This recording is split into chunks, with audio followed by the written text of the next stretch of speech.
Welcome, listeners, to the ninth episode of Decoding the Profiles in Power, brought to you by West Ferry Times. In today's episode, we explore the life and political career of a man who reshaped modern British politics. Love him or loathe him, Tony Blair's influence is undeniable. That's right. Tony Blair served as the Prime Minister of the United Kingdom from 1997 to 2007, a period that saw major shifts in both domestic policy and Britain's role on the global stage.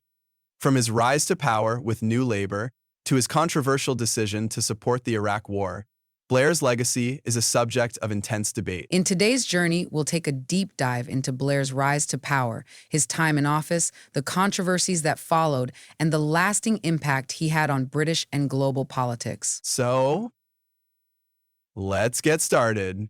In this episode, we'll explore the journey of Tony Blair, his early life, his political ascent, the triumphs of his time as Prime Minister, and the eventual controversies that shadowed his leadership. Tony Blair was born on May 6, 1953, in Edinburgh, Scotland, to a middle-class family. His father, Leo Blair, was a barrister and academic, and his mother, Hazel, was a homemaker.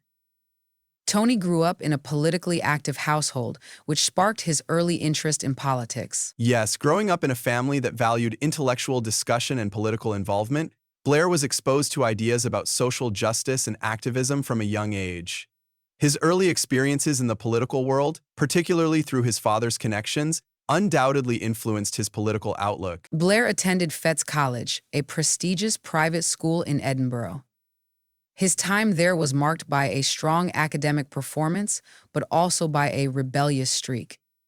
He was known for being outspoken and unafraid to challenge authority, a trait that would follow him throughout his political career. Indeed, after Fettes, Blair went on to study law at St. John's College, Oxford. It was at Oxford that he became more seriously involved in politics, joining the Oxford University Labour Club.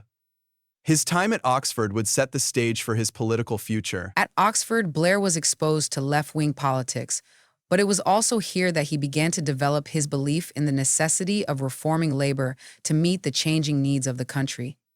Little did anyone know then, this intellectual journey would eventually lead to a political revolution. Yes, during these years, Blair began to craft the ideas that would shape his leadership style.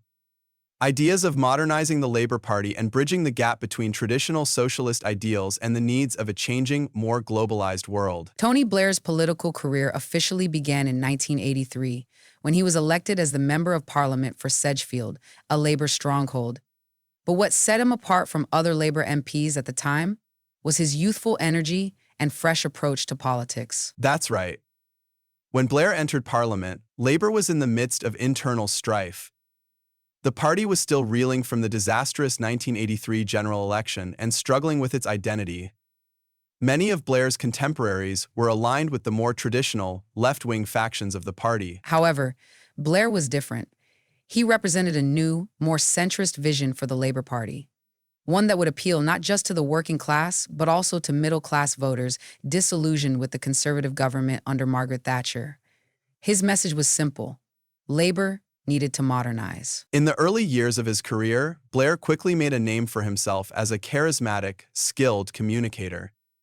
His rise through the ranks of Labour was swift, and by 1994, he became the leader of the Labour Party after the tragic death of John Smith. Blair's leadership came at a critical time for the Labour Party. His promise to rebrand Labour and lead it away from its traditional, more left-wing roots and towards the center became a cornerstone of his leadership. The story of Tony Blair's rise to power cannot be told without acknowledging the creation of New Labour. It was a bold reinvention of the Labour Party, one that sought to reconcile traditional Labour values with the realities of the modern world. Blair, with his charisma and vision, played a pivotal role in this transformation. Absolutely. Tony Blair's leadership marked a sharp departure from the traditional left-wing policies that had dominated Labour for decades. New Labour was all about modernizing the party and shedding the image of being too focused on trade unions and outdated ideologies.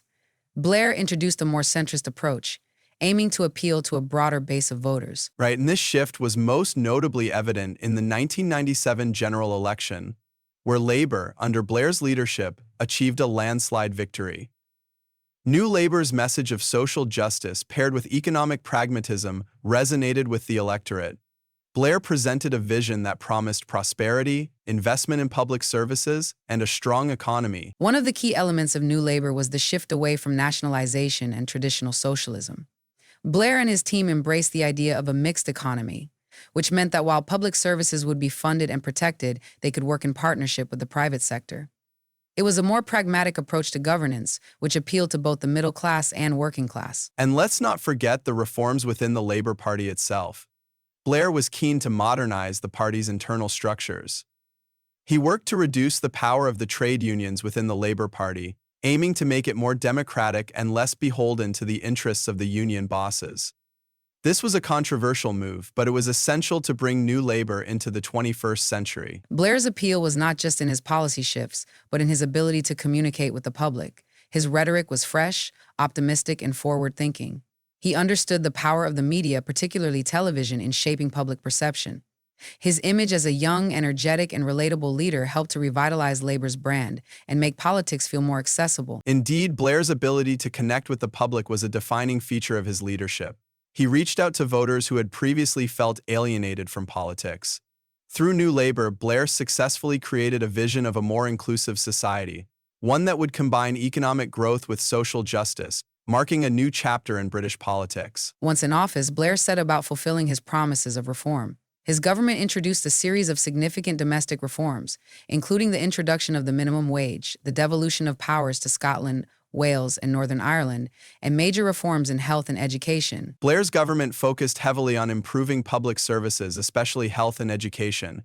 His pledge to make these services more efficient and accessible, while also introducing more choice for the public, became one of his key achievements. On the international stage, Blair was seen as a key player in shaping Britain's foreign policy. He strengthened the UK's relationship with the United States, particularly through his close personal bond with President Bill Clinton, and Britain's involvement in the Kosovo conflict and the wider global war on terror. However, it was Blair's decision to support the United States in the Iraq War in 2003 that would come to define his legacy in a much more controversial way.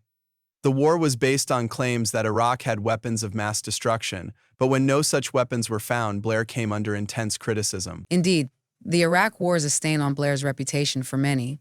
His strong support for the war and the subsequent fallout left a deep mark on his political career. Blair's decisions during this period have been heavily scrutinized, and many argue that his legacy is forever tainted by his involvement in the conflict. The fallout from the Iraq War was immense. Blair's popularity plummeted in the years following the conflict, and his leadership was questioned more than ever.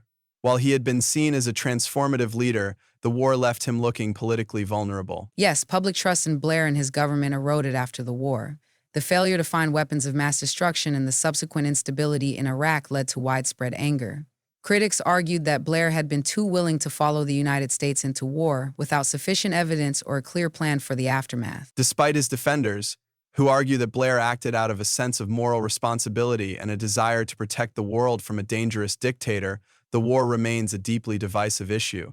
Blair's popularity never fully recovered, and it played a key role in his decision to resign in 2007. The Iraq War marked the beginning of the end for Blair's premiership. While he had managed to maintain power for 10 years, the scandal over Iraq weakened his political standing.